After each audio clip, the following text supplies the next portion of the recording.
What is up guys, this is Mr. Ninja Boy, and today I'm going to start a new series guiding you guys through Photoshop, starting from the very basics and essential to eventually getting into the more advanced stuff in graphic design. My goal here is to maintain simplicity in this series and to make it possible for literally anyone to learn to use Photoshop, even if you've just started and are already confused just looking at the interface. Don't worry, I can understand. It may be daunting the first time you open Photoshop with all these options. In fact, it can be intimidating at first starting with any new program. But my goal here is to show you guys how simple yet powerful Photoshop really is. The sky is truly the limit with what you can do with it. If you guys don't know, this channel isn't only focused on gaming. In fact, I've started it with tutorials on game development. By the way, you can check that on the channel if you want to. But I've always really enjoyed teaching you guys my tips and tricks and passing on my knowledge I got in certain programs to newcomers and to people looking to improve. So I'm quite excited to start the series. Later on, we're going to be doing some really exciting stuff like making thumbnails, making logos, complex graphic art, and much more. But in this first tutorial, we're just going to focus on the very basics of Photoshop. This is the perfect guide for someone who's just begun using Photoshop. So like any program, the best way to familiarize yourself to it at first would be to get a hang of the interface and all its features. So we're going to do just that. Then as we dive deeper into this tutorial, I'm going to show you guys a collection of simple yet essential features that you must learn while first starting. Alright, so let's get started. Alright, so let's get started with learning the interface. Now, to make sure that we're all on the same page with the interface itself, with all its features, all the windows, everything, let's go to Window and then Workspace, and then make sure you're checked on Essentials Default, which is basically going to ensure that we have all the same features and everything. Alright, so now let's proceed and make our first file, our first project you can call it. So let's go to New, File, and then New. And then this is basically the window where we're going to do all the settings for our project. So first of all, we can name the project whatever we want. I'm just going to name it example for the tutorial's sake. And then for the width and height, you can later on, you can do whatever you want, mattering on what sort of project you want. Let's say you want to do like a Twitter header or something, and then there's certain like dimensions you want to do, then you choose that. But for now, we're going to do it a standard 1920 by 1080 dimension for this project, 1080, and then make sure you're always selected on pixels. Okay, this is important. So for the width and height, you want to be on the same units essentially, but we're going to be working with pixels because it's the easiest. I mean, I don't really work with centimeters or millimeters, inches on the computer. It just doesn't make sense for me, but I mean, I guess it matters on what you're doing. But for me, pixels, for now, we're going to work with pixels for both width and height.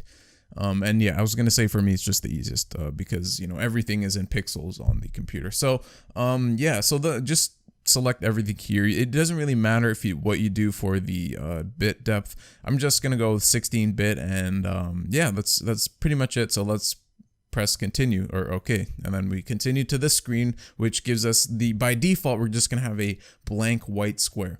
So this is, as you guys can see right here to the right, this is basically like the layers tab. This shows us all the layers, all the elements, everything that is included in the project. So all we have now, this is basically like a very blank project. All we have is this background white box sort of thing. So to first get started, and we're just gonna unlock this layer because by default when you make a new project, the first layer is locked. So we don't really have a lot of freedom to like move it around and stuff. So what we're gonna do is actually double click on this locked icon, or this lock icon, and then when we do that, as you guys can see, we have this like layer option. So let's name it background. So let's name it background, and then we can keep the color, we can do it none, and then it'll basically be the default color, or we can choose whatever you want, and that'll essentially just make the color of the not essentially the box, but that's like the color here. Let me do that. And let's select a color. This is actually very good for organizing, and we're gonna go over that later. So let's, as you guys can see, the red color that we selected is sort of kind of like marks it with that little red color. So later on, while you're working, you can always assign layers different colors, and with that, you can kind of organize your project. But that's not very important for now. We're just gonna learn the interface for now. So as you guys can see, we have a white background here. So the first thing we're actually going to do is learn the move tool. So the first tool that we are actually offered in this column to the left is this move tool. So we're going to select, make sure that you go to the right in this layers tab and select our one and only layer in this project. And then we're going to select the move tool. And then we can, as you guys can see, we can move the box around. And what you see in this background, if you see this like sort of checkered background, that basically means it's transparent. Because if you render out this picture right now, it's basically going to be transparent. So all you'd see is this box and then nothing else. This background is transparent.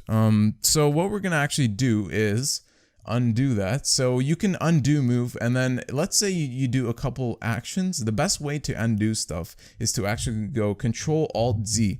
Because that is the ultimately, like, you can only undo once. See, as you guys can see, I undid all the way back to creating the background. So let's actually read step forward. So if I do Control Z, wait, hold on, step forward, and let's add like, just for the tutorial's sake, let's just do like scribbles, something like that.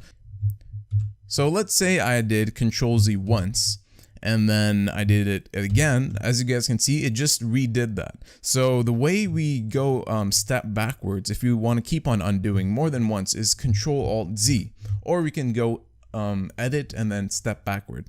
That's a very important tool you guys must know in the future. Anyways, so now let's add a shape to this project. As you guys can see, that is like, we learned like to use the move tool, which is, you know, it's quite straightforward. And then we're gonna learn to do more stuff like rotating. So the first thing we're actually gonna do now to learn that is actually go down to this tool right. As you guys can see, it's like a little squiggly sort of shape. So we're gonna right click on that and actually select the rectangle tool. So as you guys can see, we kind of have this little crosshair sort of thing. So we're gonna select and drag, and we're gonna make a rectangle by doing that. So we did make a rectangle, but as you guys can see, it's sort of like a white rectangle, so it's kind of blending in the background. All you guys can see is like the black outline around it, kind of indicating that we're selected on it. So if we deselect that, as you guys can see, we can't really see the rectangle. So we're gonna assign a color to it, or a fill color. So we're just gonna go to the fill option, as you guys can see up here. Select that, and we can choose any color for the rectangle. Since the background is white, anything that isn't white it's gonna show. So let's just make this like a dark gray color, I guess. That works. So now if we want to move the rectangle in the middle, of course, we can do that by just clicking and dragging. And if you guys want to move any object in a sort of linear fashion, where you don't really, if you want to just like assign like a certain, let's say we want to move it like horizontally, so we can just like put it there, and then if you just hold down shift and then move it, it sort of locks to the position where it was. If let's say we're moving horizontally now, we can't move it left and right, we can just move it horizontally because it's locked. And then let's say we want to move it left and right, there. So that's the way you, and then let's say we like go shift, as you guys can see, it does that. So we can also do that diagonally, of course. So that's the way you guys can move things linearly, where it kind of just locks onto the axis it's on. So now let's say we wanted to rotate this rectangle. We can go Control T, and that is basically just basically the shortcut for the transform. And let's say we wanted to rotate this rectangle. We can guide our mouse to the sort of corner of the box, where we kind of see this little arrow pointing downward and then to the left. And once we see that, we can click and drag to how we want to rotate this. So let's say we want to rotate it like that or like that. And you can if you guys also can see like this angle sort of thing up here, we can do that numerically. We can we don't necessarily need to do it visually here, but we can also input numbers and do whatever you want with the angles. Same with the width and height, all the dimensions. So let's say we wanted to reset that to 0. Just to you know, have it like how it was before we did any of the edits. Or another way you guys can do that, let's say you scaled it, you did a bunch of stuff to the object, but you want to just revert it to how it was before.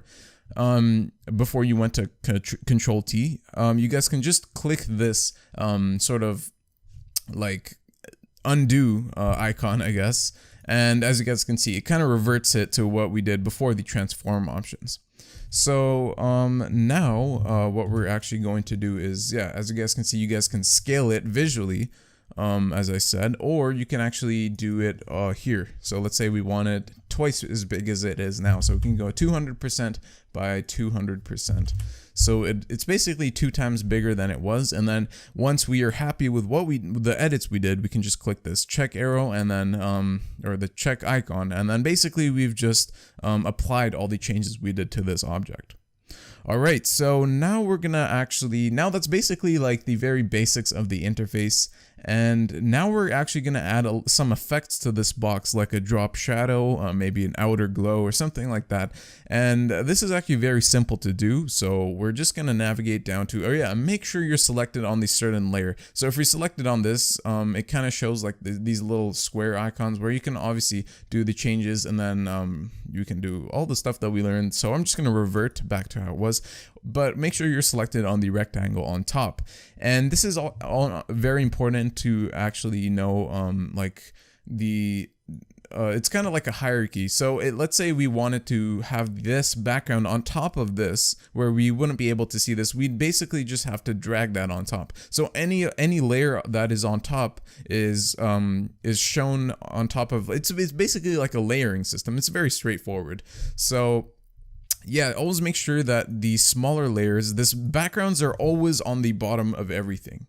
That's basically the way you want to think about it. So yeah, make sure this layer is on top of the background. And then let's say we want to add, like I said, effects. So we click on the rectangle and go down to this effect icon, click on that, and then go blending options. So now this is where we have a bunch of options where we can mess around with. So the first thing I'd like to do is to drop shadow. So have a little shadow behind this box.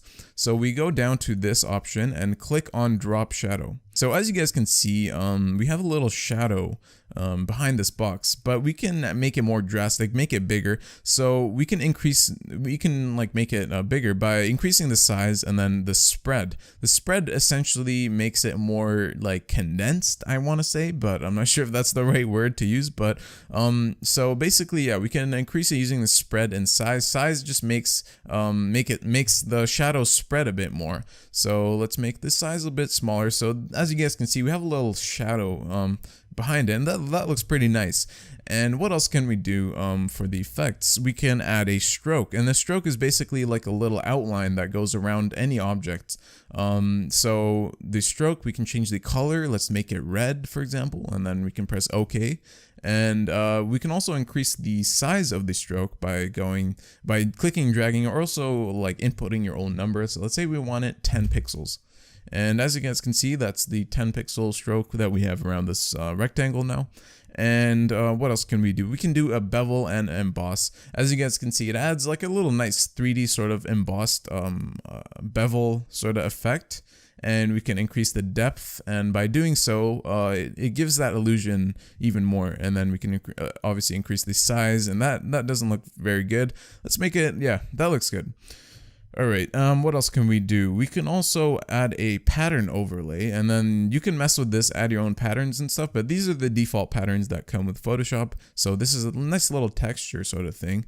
That's a cool texture, but we can't really see it since the background is like white. So yeah, those are basically like textures you can add. So we're not gonna really add anything for now. We're just gonna keep it like that. Or actually, let's just add that texture. That looks pretty cool.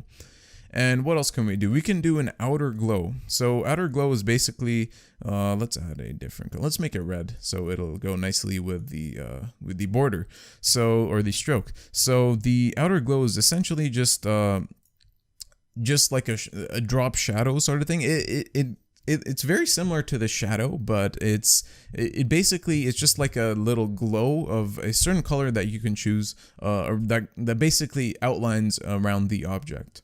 You can also do inner glow that that basically does the same effect but towards the inside of the object instead of it having it on the outside of it. So we can also do color overlay. This is where we can, if it's not a shape and we can't edit the fill, we can actually do it here manually. So we can go to color overlay and then we can change the color, do it to whatever color we want. Choose whatever color we want, and yeah, we're not going to do that now, so we're going to just uncheck that. Satin basically just makes it a little darker. That can be a cool effect. And also, yeah, as inner glow, inner shadow. The shadow is inner shadow is basically like a drop shadow, but it makes it like in the inside of it. Same as inner glow in comparison to outer glow, so the same sort of idea. And a gradient overlay. This is a cool feature that we can take a look at. So gradient overlays, essentially it kind of mixes colors into instead of having one solid color. So as you guys can see, this is a mixture of like a black and a gray / whitish color, and there's a couple presets which we can choose. There's like a rainbow, and there's like striped black, there's cool colors.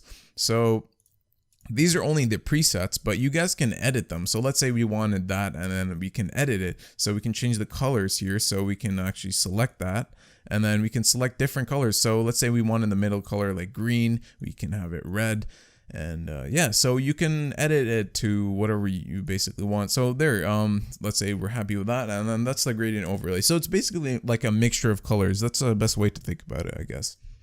So yeah, let's just keep it with that texture. And so yeah, those are basically like the effects, the essential effects. They're so easy to to use, and it's very simple, and to add everything, and drop shadow, all the strokes, everything. They're very simple, yet they're used in like in quite complex graphics. I always use them. These are very basic, and they work really well, so they're awesome. So now we're actually gonna import an image from the internet that I downloaded and edit that. So the way we're gonna do this is actually gonna go to File, and then we're gonna go to Place. So there's two ways we can do this. We can go to File, Place, and then find the image that we downloaded. So this is an image of the McLaren P1. Or let's say we undid that, and then we can go to File, Open.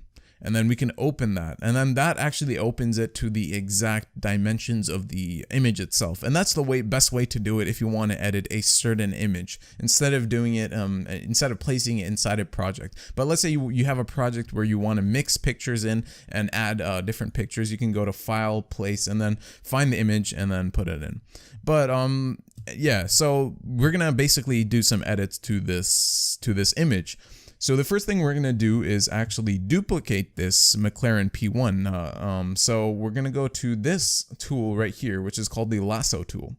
And as you guys can see down here, we have a little this thing that says 50%. It's basically how much it's zoomed to the original size. So let's go 100%. So this just means that we are looking at the exact resolution of this image.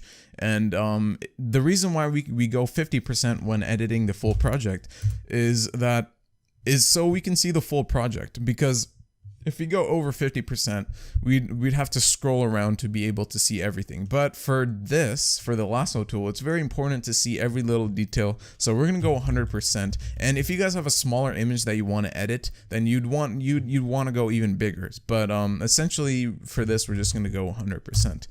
And once we're zoomed in, we're just gonna have a nice shot of the McLaren. So basically just zoom into a point where the biggest part of the image is the focus where you want to duplicate. So now we're just gonna outline this McLaren P1 having selected this lasso tool. So we're gonna outline it starting from here, and we're gonna do a bit of a sloppy job here. It's not very important to be very precise. But all you got to do is just click and drag with your left mouse button tool, and just select all the outer part of the image that you so yeah, I'll leave this image in the description down below that you guys can edit the same exact thing that I'm doing. But if you guys want to do a different image, just find one on the internet, anything really. It doesn't really have to be a car, but for this tutorial, it's simple. This image is actually very good for like the duplicating and everything that we're gonna do. So I'm just selecting it with this lasso tool. It doesn't really have to be very precise. If I was gonna do this very precise, I'd probably go like 600% on the zoom and then just do like very pixel by pixel, making it really sharp. But anyways, now that we've done that, we can zoom back out to look at the full image and go 50%. And as you guys can see there, we've selected that. Now, before we duplicate it, let's do the same thing with this background and double click on this lock icon. So once we do that, we can basically name the layer to whatever we want. So let's name it McLaren. And then once we've named it McLaren, just press enter or click OK. And then as you guys can see there, we've got the image unlocked. And the next thing to do is to make sure that you selected on that layer. And then we're going to go Control C or Command C. Matters if you're on Mac or PC. It doesn't really matter, but yeah. So just Control C and then Control V. So once we've done that, as you guys can see, now we have 2 layers.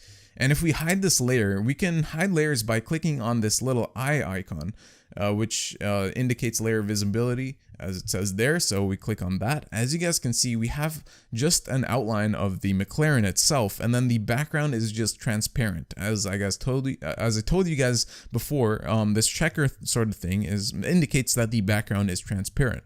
So let's just bring the background back. And now, as you guys can see, we have this McLaren here. So we can click in, using the move tool that I showed you guys earlier, we can click and drag and move it to wherever we want on this project.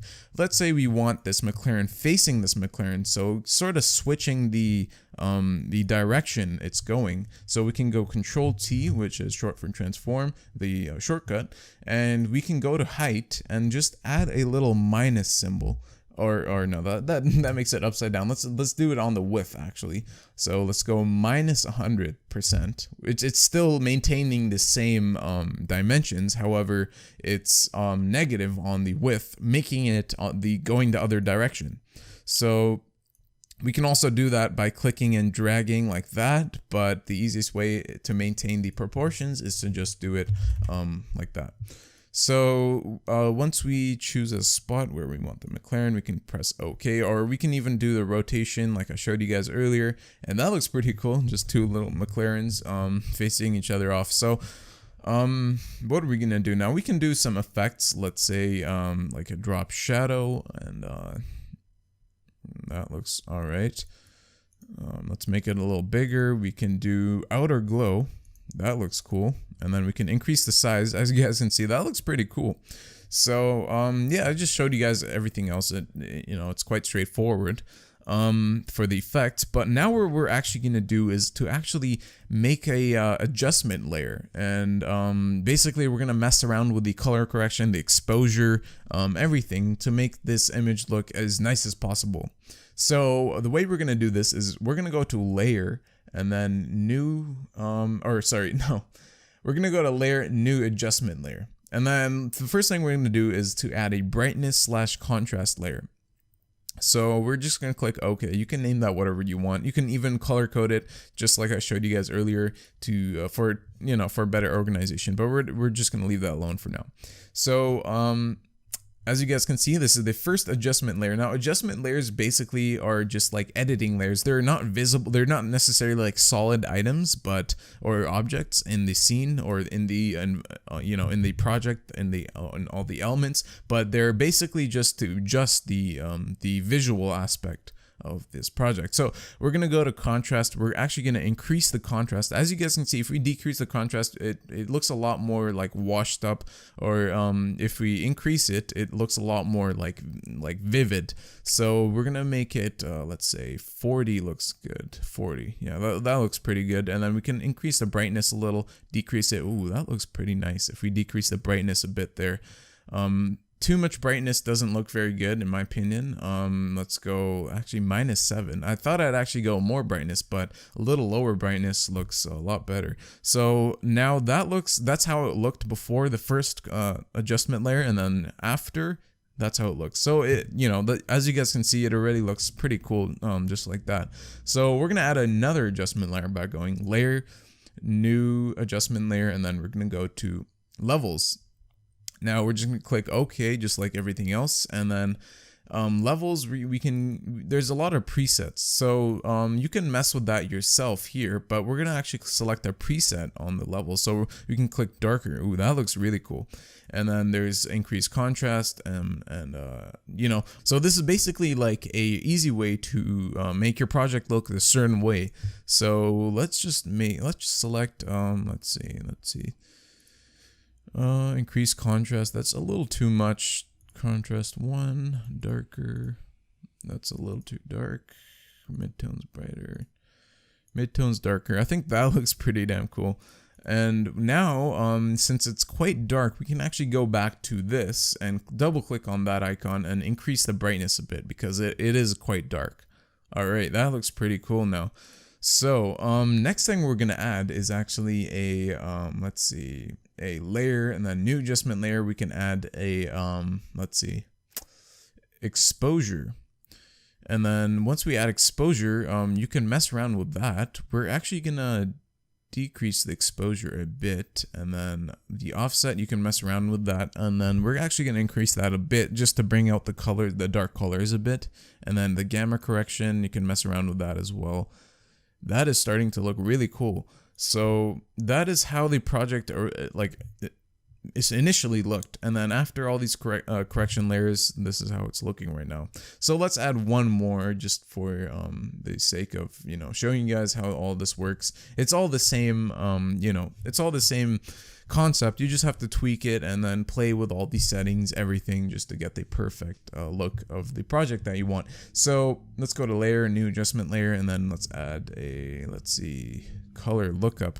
Now color lookups are basically like a correction color layer, and these are quite tricky to work with because you can basically load up files that are called LUT files, and I might actually do that later in like different tutorials and show you guys how to make those LUT different color color correction files.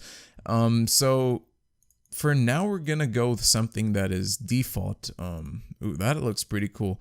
So we're gonna go with, let's see, turquoise sepia.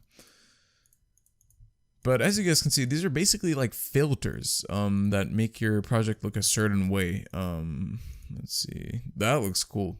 So if we're happy with that, we can just leave that, and then yeah. So that's basically like the you know, all the adjustment layers. Alright, so let's say I wanted to add some text now to this project. It's actually really straightforward. In Photoshop, there's this icon with a T on it, one of the tools, and that actually allows us to add text. So let's actually select that, and then anywhere on the project that we want to actually add the text box, or the text itself, we can just click. So let's say we wanted to add a title here at the top. So we can just click there and type something. So I'm just going to say example, since this is a tutorial. So as you can see, we just typed text there, but it's not visible because it's like half cut off, because you know, it's not positioned correctly. So if we just move like anywhere out of the actual text box itself, we can still see the move position before we click the check mark for the transform tool. So there, as you can see, it says example, but it actually is quite big, this text. So let's make it a bit smaller. Let's go to let's say you can change the font and everything from here. Let's say we wanted to change the font, so let's select something else, and that's not a really nice font. There we go. That's a pretty good font. And then we also need to tone down the actual font size.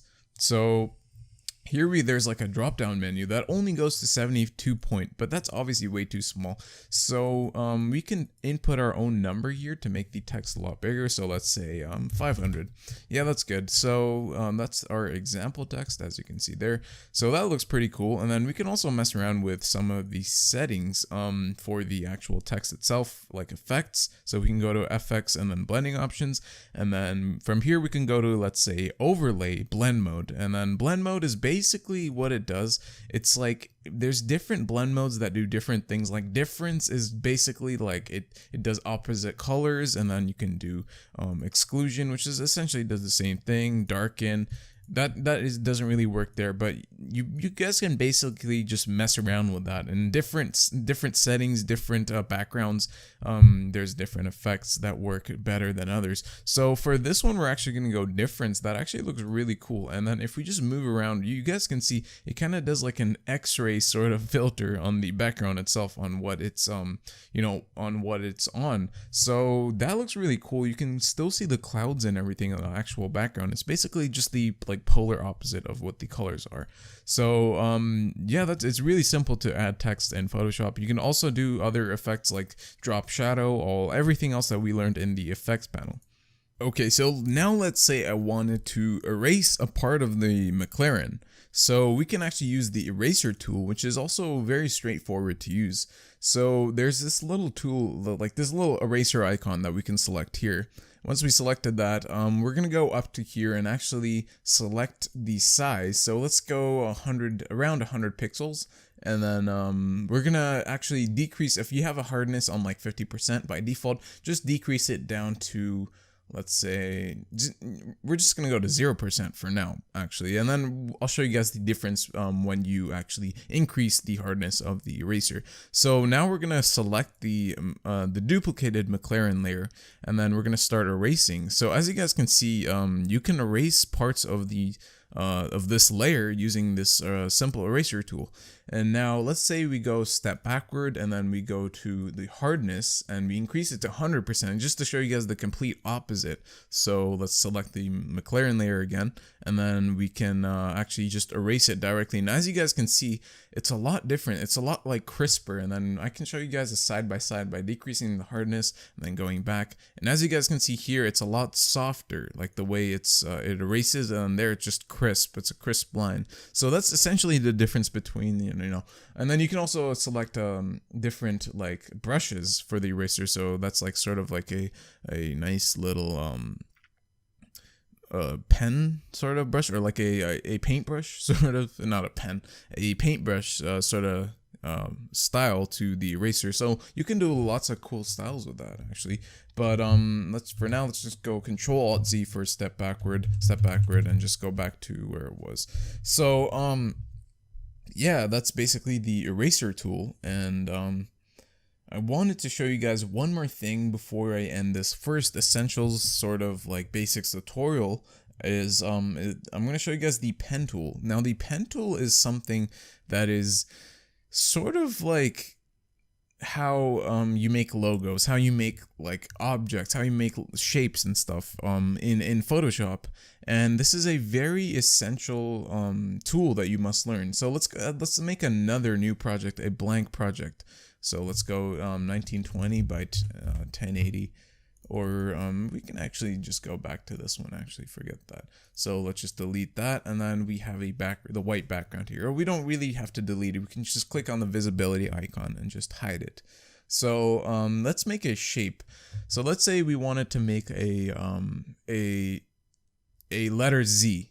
So we can start by selecting a point here, and then let's say we wanted to make another point here. So a letter Z looks something like that, right?